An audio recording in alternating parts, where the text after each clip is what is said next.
आप सभी का आरआर क्लासेज में स्वागत है। आप हमारे चैनल को सब्सक्राइब करें और लेटेस्ट अपडेट के लिए बेल आइकन पर क्लिक करें।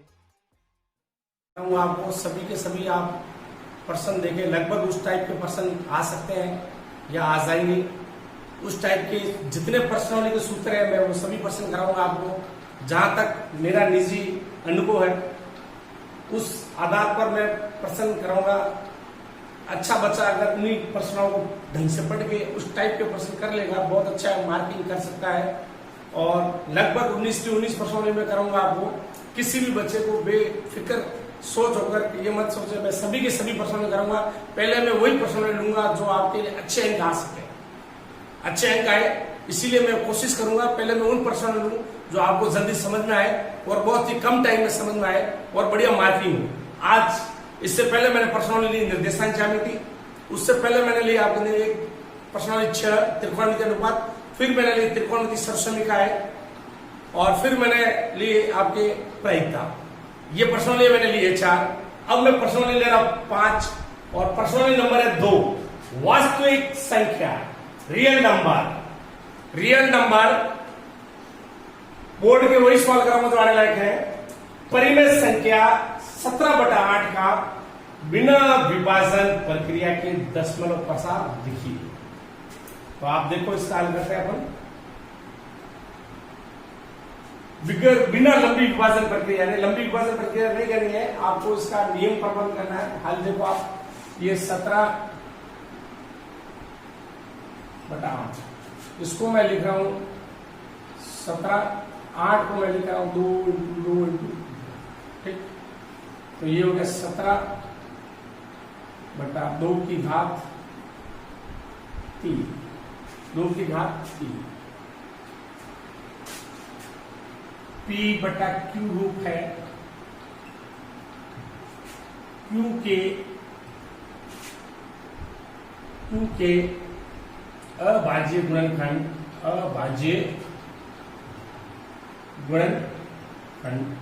Q के अभाज्य गुणनखंड 2 की पावर m इंटू 5 की पावर n रूप में है। n रूप में देखो कैसे 2 की पावर m रूप में है, 2 की पावर 3 है, 5 की पावर 0 है, इस रूप में है। तो देखो इस रूप में है तो इसका प्रसार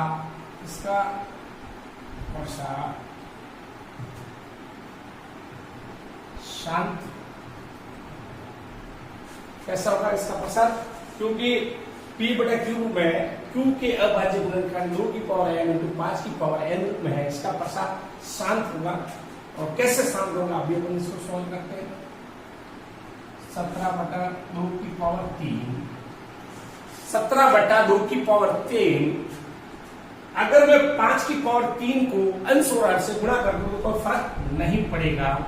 ये 5 की पावर 3 और ये भी 5 की पावर 3, कोई फर्क नहीं पड़ा, वापस कट गया, वापस 17/8 आ गया आपके पास। देखो अब ये 17, ये 2 इंटू 5 की पावर 3 हो जाएगी, क्योंकि घात दोनों की क्या है समान है। और ये 5 का क्यूब है, 5 का क्यूब होता है 125, 5 का घन होता है 125 होता है। अब देखो आप इधर 17 देखो आप 17 × 125 है, इसका गुणा करो आप। मैं उल्टा लिख रहा हूं, ये 125 × 17 का गुणा करना इजी होगा। 2 × 5 10 हो गया, 10 की पावर 3, 10 की पावर 3। अब अपन 17 को गुणा करते हैं 125 से। 70/85, 85 का 5 हासिल के लगे 8, 70×2 34, 34 और 8 42, 34 और 8 42 हासिल के लगे 4, 17 और 4 21, ये हो गए 21। 10 की पावर 3 यानी ये हो गया 1000। अब देखो आप इस 1000 का इसमें अपन क्या देंगे भाग। कितने सुनिए 1 2 3। तो देखो आप ये 1 ये 2 ये 3 शून्य इक्कीस दाई सैकड़ा, सैकड़ा यानी इक्कीस दाई सैकड़ा के बाद आप पॉइंट लगा दो, ये 2। देखो इसका आंसर आ गया 2.125। 17/18 का बिना लंबी विभाजन प्रक्रिया के दशमलव प्रसार आ गया 2.125। यानी ये प्रसार, इसका प्रसार क्या लिखेंगे पीछे, इसका प्रसार शांत, इसका प्रसार कैसा है, शांत। इस प्रश्नावली में 1 नंबर का एक सवाल और 2 नंबर का आता है। किसी भी चीज में घबराहट नहीं होनी चाहिए। दूसरा सवाल देखो, संख्याएं 44 और 99 का महत्तम समापवर्तक यानी एचसीएफ ज्ञात करो। आप क्या ज्ञात करो, एचसीएफ ज्ञात करो। तो देखो आप 44 और 99 का अपन क्या करेंगे, इसके अभाज्य गुणनखंड करेंगे। तो ये 44 और ये आपके 99। 44 सम संख्या है, आपके सम संख्या तो पहली सम संख्या है 2 का भाग 2, 44 हो गया 22 बार। फिर सम संख्या 2 का भाग 2 का भाग गया 22 में 11 बार। फिर आप 11 का भाग 2, ये आ गया, ये इसकी अभाज्य गुणनखंड होते 44 का। अब है 99। 99 कैसी संख्या है, विषम संख्या है। विषम संख्या है तो सबसे पहले आप 3 का भाग दो, 3 ये 33। फिर विषम संख्या है, फिर 3 का भाग देते हैं, क्या है अपने पास 11। फिर 11 का भाग देते हैं, क्या है 1। इसका अपने को एचसीएफ निकालना है, अपने आप एचसीएफ आ जाएगा। ये 44 के अभाज्य गुणनखंड देखो 2 × 2 × 11। 99 के अभाज्य गुणनखंड ये 3 × 3 × 11।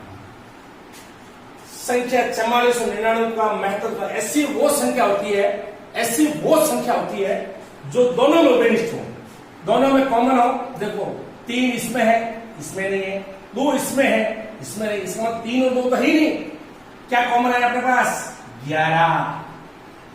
इसका मतलब एचसीएफ हो गया अपने पास 11। एचसीएफ 11 आ गया अपने पास। इसको कहते हैं महत्तम समापवर्तक। इसको लिख दो आप, महत्तम समापवर्तक। ये आपका महत्तम समापवर्तक आ गया। आपको बहुत ही अच्छा प्रश्न है, कुछ नहीं है। 44 के अभाज्य टुकड़े किए अपने 2 × 11, ये हो गए 44। 99 के 3 का भाग दिया 33, 3 का भाग दिया 11, 11 × 11 1। तो 99 के अभाज्य टुकड़े 3 × 3, दोनों में विनिष्ठ कौन सा है 11। एचसीएफ आ गया 11। अच्छा प्रश्न है, बहुत ही बढ़िया प्रश्न है, आपको आने चाहिए। इसमें 1 नंबर का 2 नंबर के छोटे सवाल आते हैं, घबराने की। प्रश्न नंबर 3, 2 पूर्णांक संख्याओं का एचसीएफ व एलसीएम क्रमशः 12 और 336 है। यदि एक पूर्णांक 48 है तो दूसरा पूर्णांक ज्ञात करो। तो देखो इसका हल, जो दिया गया है वो लिख लो आप पहले। एचसीएफ दिया अपने को 12, एलसीएम अपने को दिया है 336, एक पूर्णांक दिया अपने को 48, यानी पहला पूर्णांक, पहला पूर्णांक अपने पास 48, पहला पूर्णांक लिख दो आप 48। माना कि दूसरा पूर्णांक x क्या है, एचसीएफ दिया है, एलसीएम दिया है। एचसीएफ कितना है 12, एलसीएम कितना है 336, पहला पूर्णांक कितना दिया है 48। तो दूसरा पूर्णांक ज्ञात करो। माना कि दूसरा पूर्णांक क्या है x है, तो ये सूत्र है पहला पूर्णांक इंटू दूसरा पूर्णांक बराबर एचसीएफ इंटू एलसीएम, ये सूत्र है। फिर अपने को क्या चाहिए, दूसरा पूर्णांक चाहिए। तो पहला पूर्णांक अपने पास पड़ा है 48, दूसरा पूर्णांक अपने पास बैठा है x, एचसीएफ अपने पास आ गया 12, एलसीएम अपने पास आ गया 336। अपने को दूसरा पूर्णांक चाहिए x, तो आपने को x 48 का लगाओ भाग, ये 12 इंटू 336 अपॉन 48। अब दो संख्या कटती है, उसको काट दो आप। 12 से कट रही, देखो 12 एकम 12, 12 चौका 48, 12 एकम 12, 12 चौका 48, 4 बार गया वहां 48 में, ये आपके 336 में 4 का भाग में 4 का पारा देते, 4 एकम 4, 4 का 33 में 5, 8 चौक 32, 8 चौक 32, 8 बार चला गया, पीछे बचा 1, 4 चौक 16, 84 बार, यानी ये आपके x बराबर आ गया 84। दूसरा पूर्णांक कितना है 84, दूसरा पूर्णांक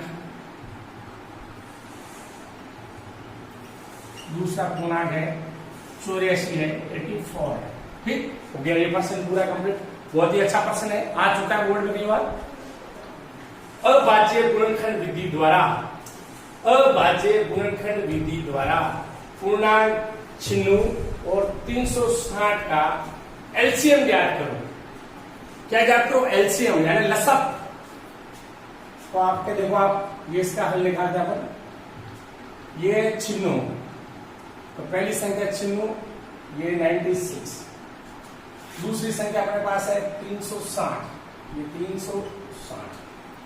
ठीक, ध्यान से देखना, चिन्ह सम संख्या है 2 का भाग 2, 2 का भाग है 48वां, फिर सम संख्या 2 का भाग 2, 48 में 2 का भाग है 24वां, फिर सम संख्या 2 का भाग 2, 24 में 2 का भाग है 12वां, फिर 2 का भाग 2, 12 में गया 6वां, फिर 2 का भाग 2, 6 सम संख्या 3वां, 3 विषम संख्या 3 में 3 का भाग 2 1।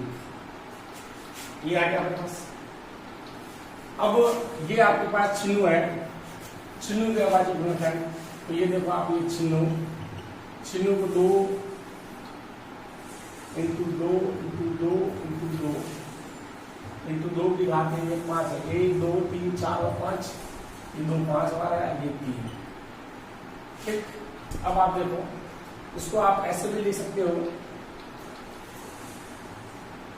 चिन्ह को 2 की घात 5 इंटू 3, ये 360, इसके लिए अभाज्य गुणनखंड करते देखो आप, सम संख्या है तो सबसे पहले अपन भाग देते हैं 2, ये 180, 2 का भाग दिया, ये आया 90, 2 का भाग दिया इसमें, ये आया 45, फिर 2 का भाग जाता है विषम संख्या 3 का भाग में 15 बार, फिर विषम संख्या 3 का भाग में 5 बार, फिर 5 का भाग में।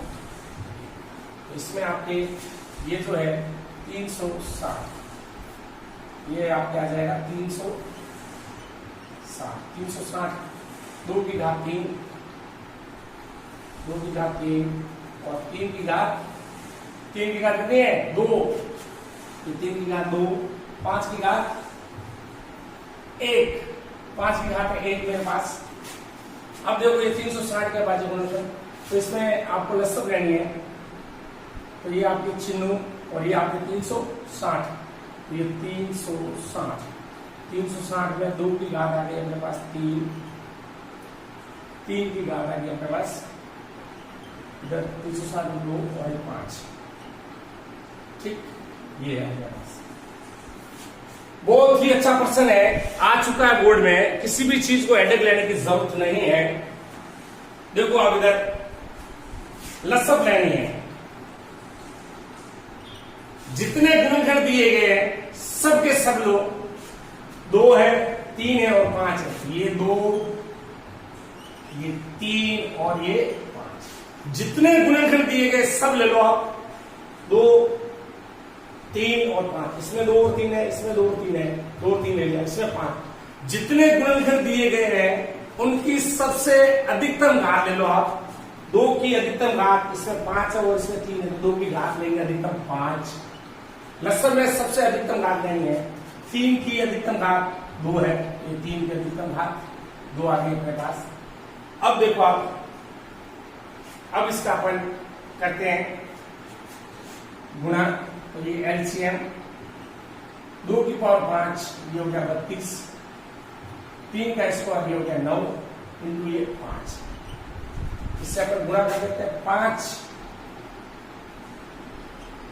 को 32 से गुणा किया, फिर देखो आप 5 को 32 से गुणा किया, 5 की 10, पीछे का 1 5 3 15 और 160 160 को मैं वापस 9 से गुणा कर रहा हूँ। कितना गुणा किया मैंने ताकि सुविधा रहे मेरे पास। 9 से गुणा मैं कर रहा हूँ 0 का 0, 6 नमा 54, 54 का 4, पीछे रह गए 5, 9 एकम 9, 9 और 5 हो गए अपने पास 14। कितने हो गए 14। ये आपके लसब आएगी 1440। 1440 लसब आ गए अपने 1440। वापस समझो इस टाइप का सवाल वापस बोर्ड में आ सकता है। 96 और 360 का लसब निकाला मैंने। 96 के बाजी गुणनखंड आए मेरे पास, ये 2 का भाग दिया, 48 2 का भाग दिया, 24 2 का भाग दिया, 12 2 का भाग दिया, 6 2 का भाग दिया, 3 और ये 1। 360 सम संख्या 2 का भाग दिया 180, 2 का भाग दिया 90, 2 का भाग 90 दिया 45, 3 का भाग 45 दिया 15, 3 का भाग 15 दिया 5, 5 का भाग दिया 1।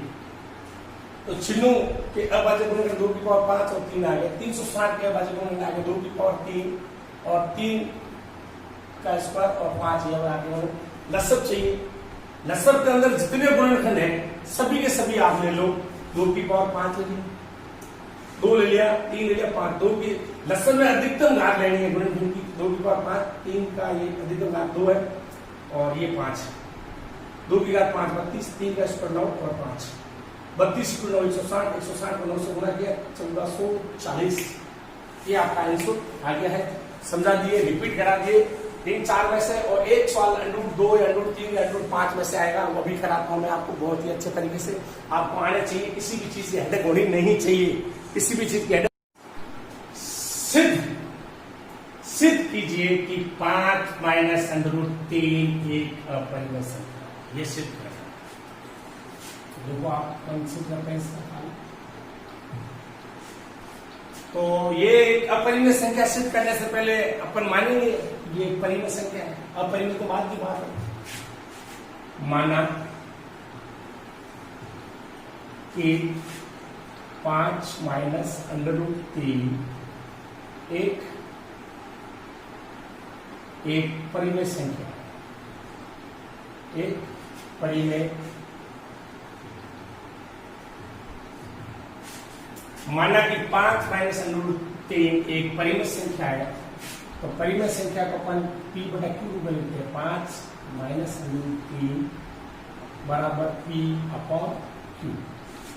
इस रूप में है अपने पास, देखो ठीक है ना। तो इसको सिद्ध करना है कि अपरिमेय संख्या 5 - √3 एक परिमेय संख्या। परिमेय संख्या P/Q होता है। P/Q पूर्णांक है। Q बराबर not is equal to 0। Q का मान 0 नहीं होता। P और Q पूर्णांक, ठीक है ना। तो देखो आप ये इक्वेशन फर्स्ट से मैं पक्षांतर कर रहा हूँ। 5 P/Q का मैं पक्षांतर किया, यहाँ जाते हुए प्लस का उधर जाते हुए माइनस। ये माइनस √3 को मैंने लाया, ये √3 ये आपके पास आया। अब थोड़ा सा ध्यान देना, 5 P और Q ये पूर्णांक है। तो 5 - P/Q एक परिमेय संख्या, क्योंकि 5 P और Q ये पूर्णांक है।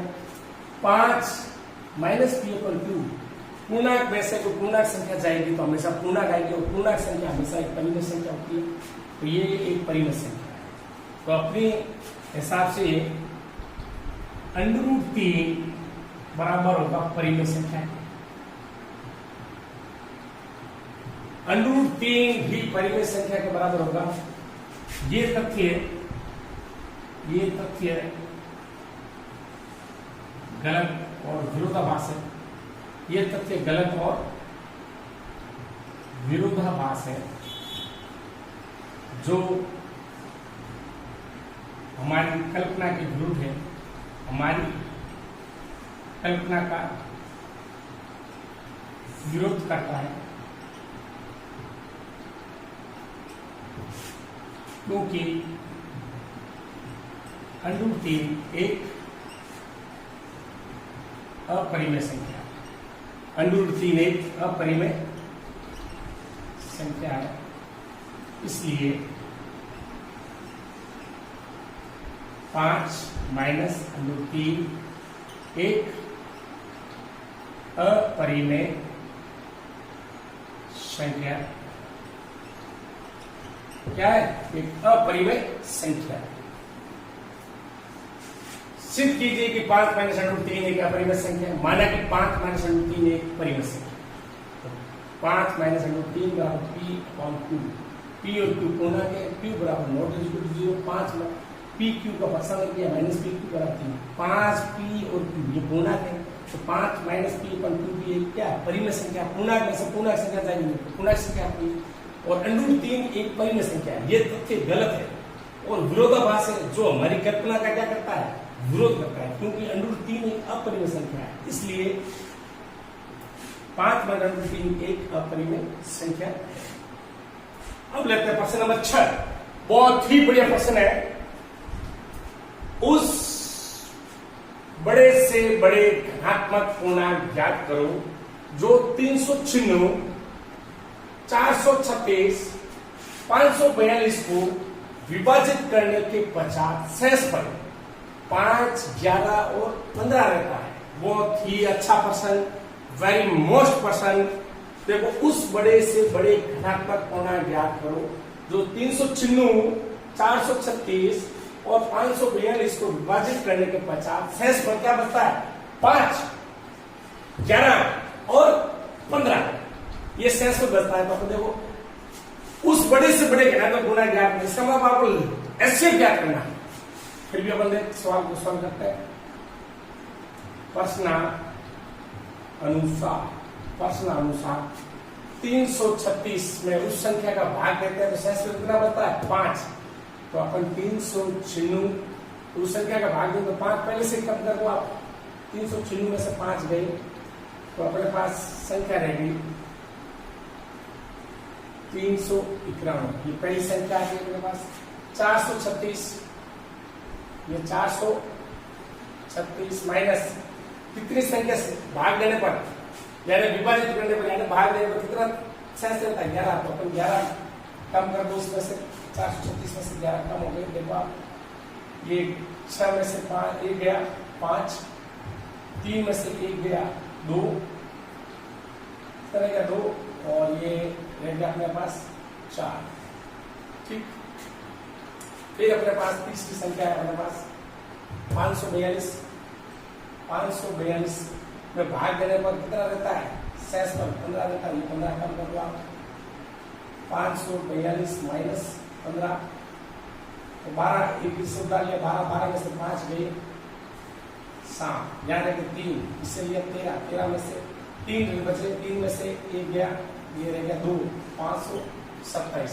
अब आपके पास जैसा इसने कहा वैसा अपने करें। उस बड़े से बड़े धनात्मक पूर्णांक को ज्ञात करो तो 396, 436 और 542 को विभाजित करने के पश्चात शेष पर करने से 5, 11 और 15, यानी इन तीनों संख्या में एक ऐसी बड़ी संख्या है जो इन तीनों में इनका भाग जाता है और शेष पर क्या बचता है?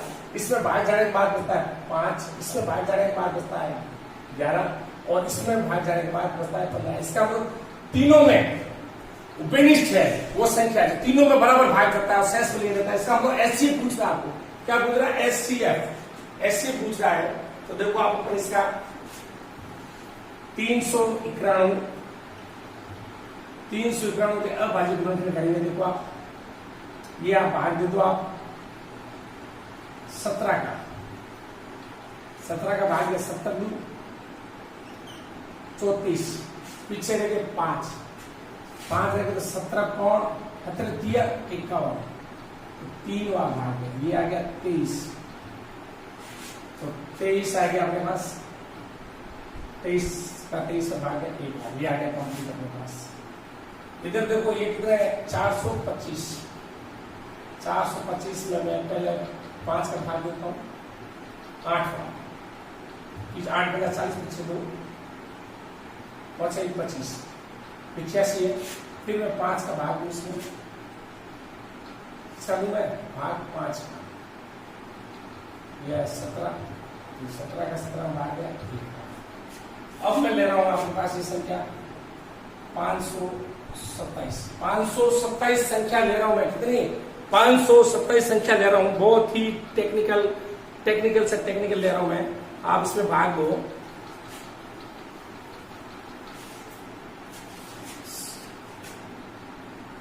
इसमें देखो किसी संख्या का भाग जा नहीं रहा है तो आप भाग दो। इसमें 17 का देखो, 17 इसमें दिख रहा है, 17 उधर दिख रहा है। 17 या 23 में से किसी का भाग दो तो अपन देते 17।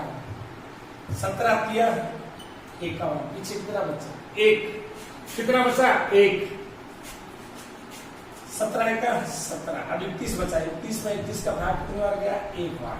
अब आप देखो इसमें क्या चाहिए? उस बड़े से बड़े घाट में पुनः ज्ञात करो। यानी आपको पूछ रहा है एचसीएफ। तो देखो आप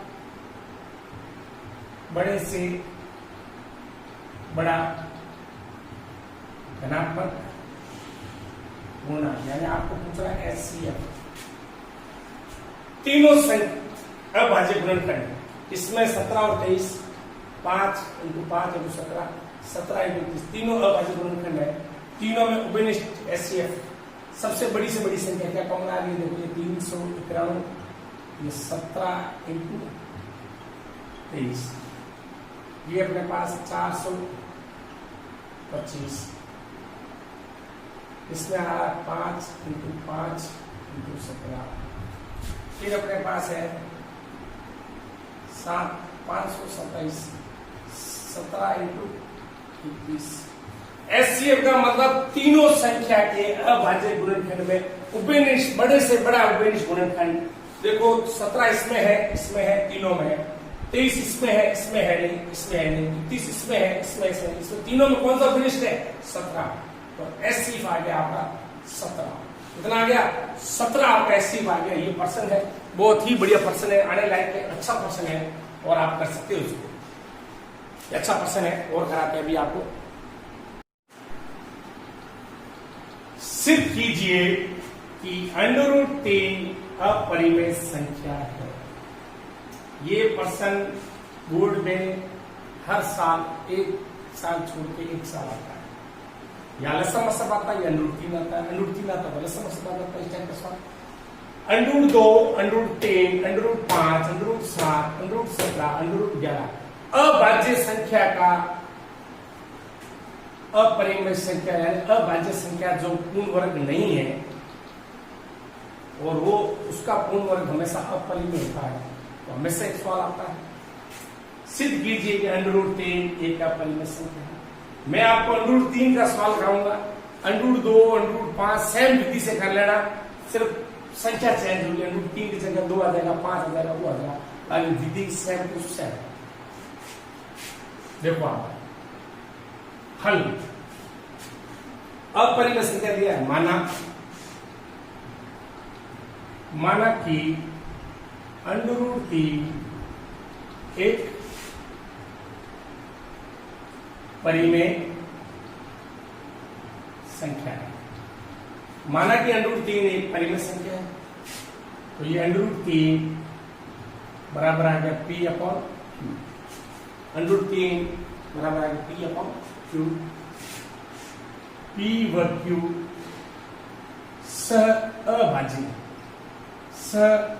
अभाज्य संख्या है। P व Q अभाज्य संख्या है, यानी अभाज्य संख्या है, पूर्णांक संख्या है। P व Q अभाज्य संख्या पूर्णांक है। Q बराबर नॉट इज इक्वल टू 0। ठीक, आप इसको ये भी लिख सकते हो, पूर्णांक अगर ये नहीं तो ये भी लिख सकते हो। P और Q अभाज्य संख्या है। Q बराबर नॉट इज इक्वल टू 0, ये भी लिख सकते हो। ये लिखो तो भी चलेगा, ये लिखो तो भी चलेगा। इस पर्सन को समझो आप, अच्छा पर्सन है। Q बराबर not is equal to 0। Equation first का दोनों तरफ वर्ग करने का, दोनों तरफ वर्ग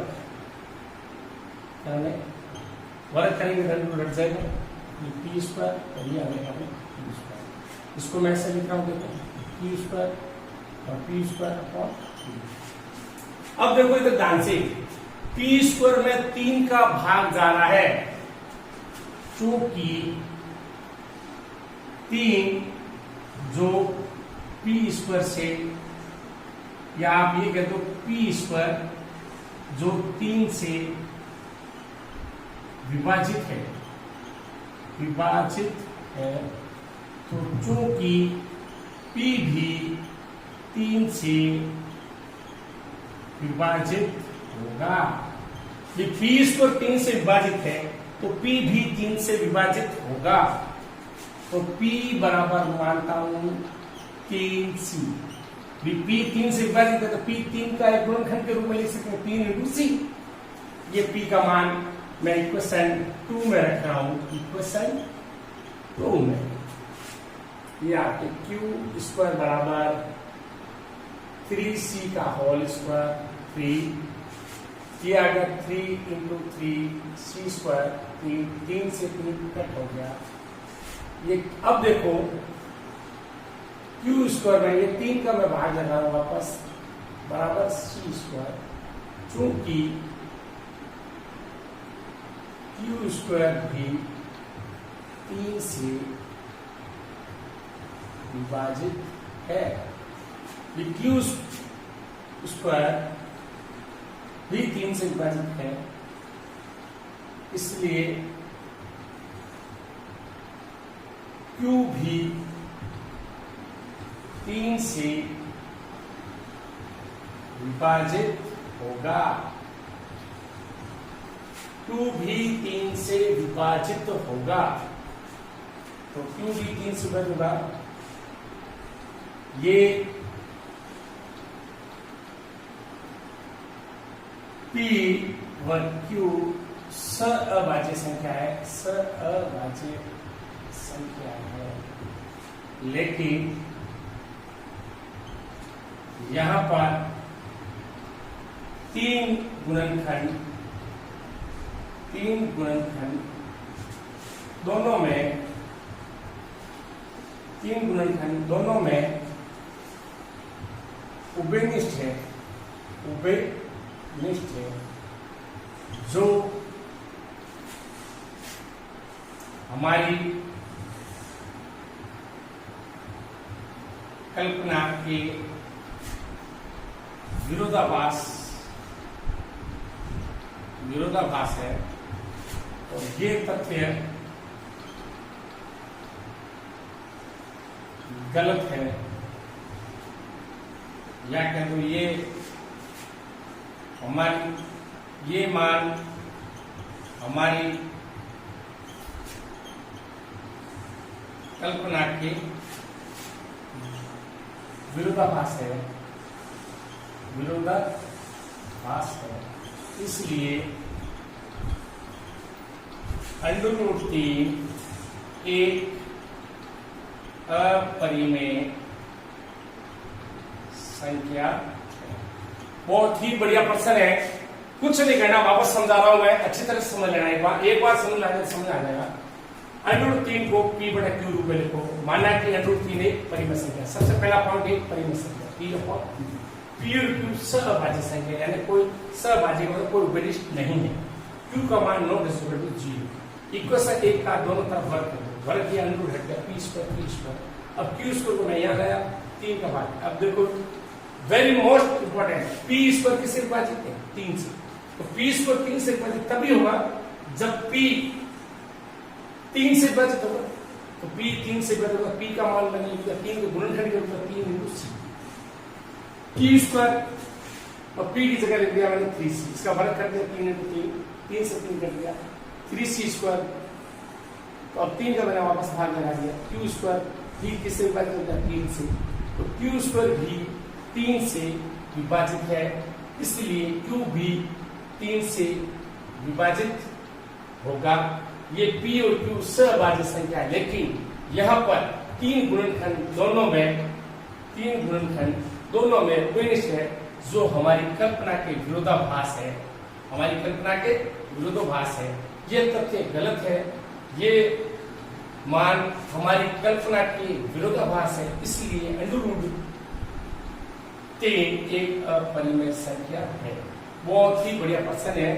√2 आ जाए, √5 आ जाए, √7 आ जाए, √17 आ जाए, √11 आ जाए, तो सेम विधि है, यहाँ अंडर 2 आ जाएगा, यहाँ 2 अंडर 2 का स्क्वायर 2 आ जाएगा, यहाँ p स्क्वायर 2 से विभाजित होगा, p भी 2 से विभाजित होगा और p बराबर 2c रखेंगे। इस प्रकार 2 × 2 आ जाएगा, 2 से 2 कट जाएगा, q स्क्वायर भी 2 से विभाजित हो जाएगा, q भी इस प्रकार ये सवाल हो जाएगा। अंडर 2 आए चाहे 3 आए।